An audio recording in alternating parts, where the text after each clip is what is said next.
So for our next layer of complexity, what we are going to do is pass an argument to a method. So an argument, as this is starting to load, an argument is simply a piece of data, right? It's a variable. It's something that we want work to be done with. So here in my example, I still have my main method, and I have a display method, display value. And this time you'll notice that our method receives an argument. We are going to pass something along. So what something are we going to pass here? Here, inside of my main method, I have a variable, and I call it int x, which again is a terrible variable name, but this is small, so it's usable. And what we're going to do is we're going to pass something down to display so that we can do something with it. So there's a couple of things to note. The first thing to note is the thing that we are passing, so the argument that we are passing, has to be something that our method can interpret and can accept. So here, whatever goes in our parentheses, right, is the thing it is that our method can accept. So what we're saying here on line 19 is that display value is able to accept an integer. And that integer we're going to call num inside of here. So here in line 7, we are literally going to pass just an integer, a hard-coded integer, and that value, or that integer rather, is going to be 5. I'm going to run this and we're going to let that go.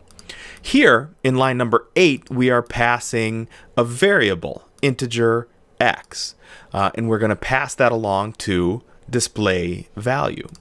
Here we're going to ask Java to do a little bit of math for us.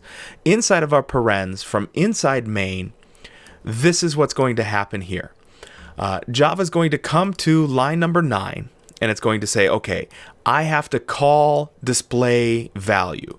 But before I do that, I have to resolve what's happening here inside of my parentheses. So Java is going to recognize that, wait a second, this is integer math. So first, it's going to complete the integer math. So 10 times 4. Anybody? Is it 40? So we've got the value 40 we're going to pass down here to display value. Here in line number 10, we've got, little bits of cheeky shenanigans going on.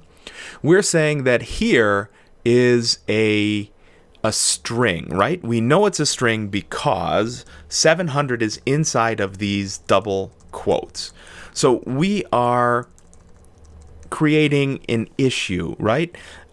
If I took this parse int out, I could not compile on this line of code because 700 inside of these double quotes is a string.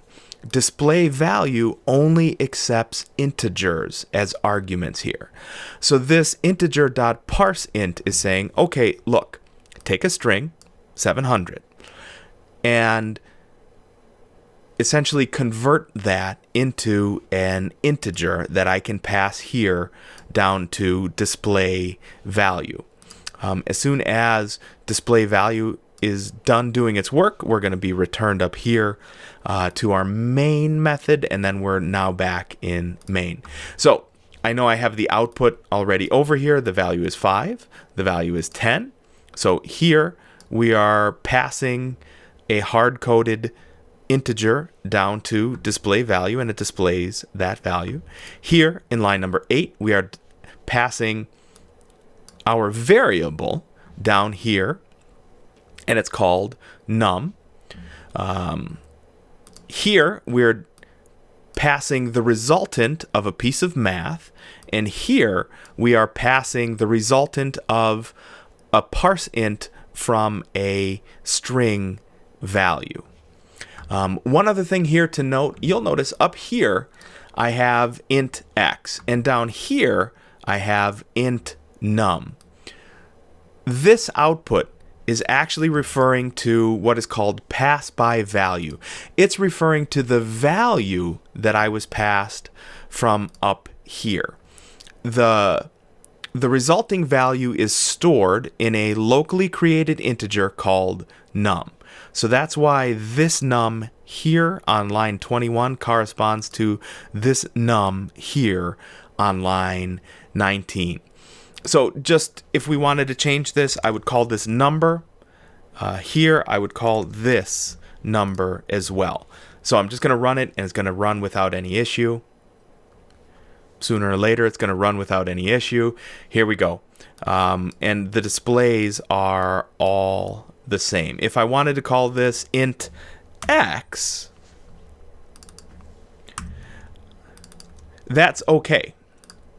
They're actually referring to different integers. Here, inside of my void display value method, this is a new int x. This int x is created as a result of passing these values down here to my display value method. We're going to see better examples of how this runs. We're going to see a string example in just a little while here. The things that are important here are as follows. Number one, that here in our method prototype, that's what's all happening here is we're prototyping. Here in our method body, we are creating a situation where our display value method is going to accept a passed argument. So let's break it.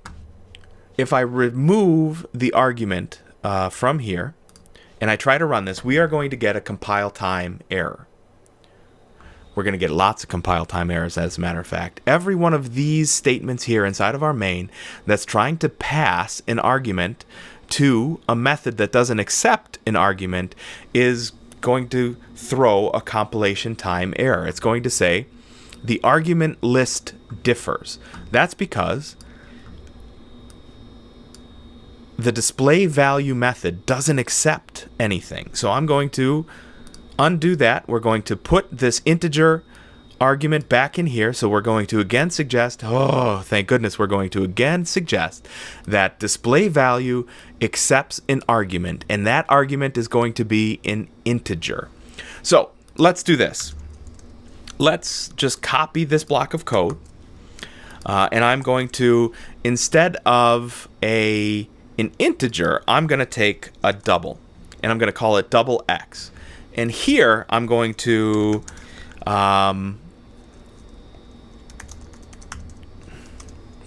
not be able to spell.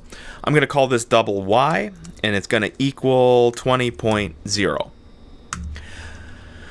Back in main, I'm going to make another call. This time around, I'm going to make a call to display value 2. And this time we're going to, so I'm going to rename that display value to, I'm going to make a call to display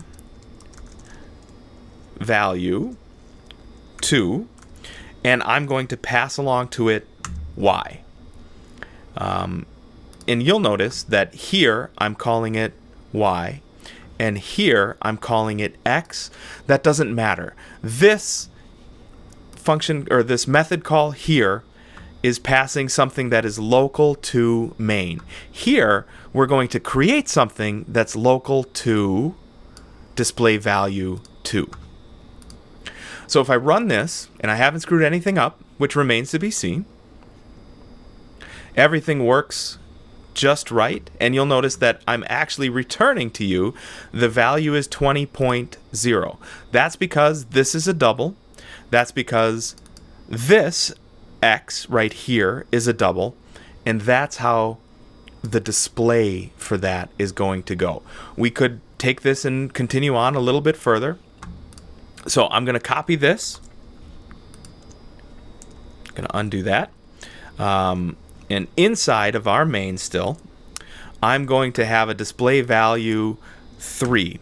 And this time, display value 3 is going to take a string, and we're going to call it string x, just to really pound home that this variable and this variable and this variable are all, in fact, a little bit different.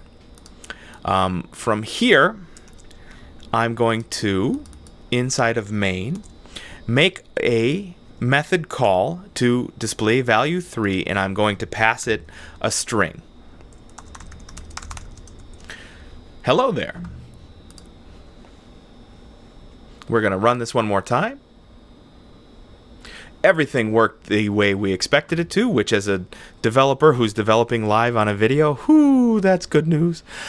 So here, this function, or this method call on line 14 is coming down here to line 32, where display value 3 accepts a string, and locally, that's here, this mouse is running out of batteries and it's making everybody angry.